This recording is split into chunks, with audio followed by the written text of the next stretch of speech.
வணக்கம். சவுகார் அம்மாவோட மறைவுக்கு என்னுடைய ஆழ்ந்த அனுதாபங்களை தெரிவிச்சுக்கிறேன். இந்த 50 வருஷமாக அவங்களுக்கு தெரியும். ஒயிட் படம், அதில் நான் ப்ரொடக்ஷன் மேனேஜராகவும் வேலை பார்த்துட்டு ஒரு சின்ன கேரக்டரையும் நடித்தேன். அதில் சவுகார் அம்மாவுக்கு ஒரு முக்கியமான கேரக்டர் பிளாக் அண்ட் ஒயிட் படம். அதுக்கப்புறம் கடைசி அவங்களோட தம்பி படத்தில் நடித்தேன். நம்ம கார்த்தி ஜோதிகா எல்லாம் நடித்த படம் கோயம்புத்தூர் தான் நடந்தது. அப்போ என் அம்மாவுடைய 75வது பிறந்தநாள் அங்கே கோயம்புத்தூரில் நடந்தது. அதுக்கு சவுகார் அம்மா வந்திருந்தாங்க, கார்த்தி ஜோதிகா எல்லோரும் வந்திருந்தாங்க. எங்கள் அம்மா நானே எல்லாருமே அவங்களுக்கு பயங்கர ஃபேன்.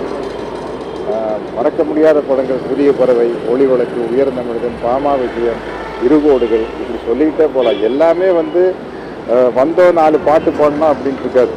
எக்ஸ்ட்ரானரி பவர்ஃபுல் கேரக்டர் தான் அவங்க ஹீரோயினாக நடித்த எல்லா கேரக்டருமே.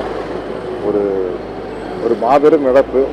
அனைவருக்கும் என்னுடைய ஆழ்ந்த அனுதாபம்.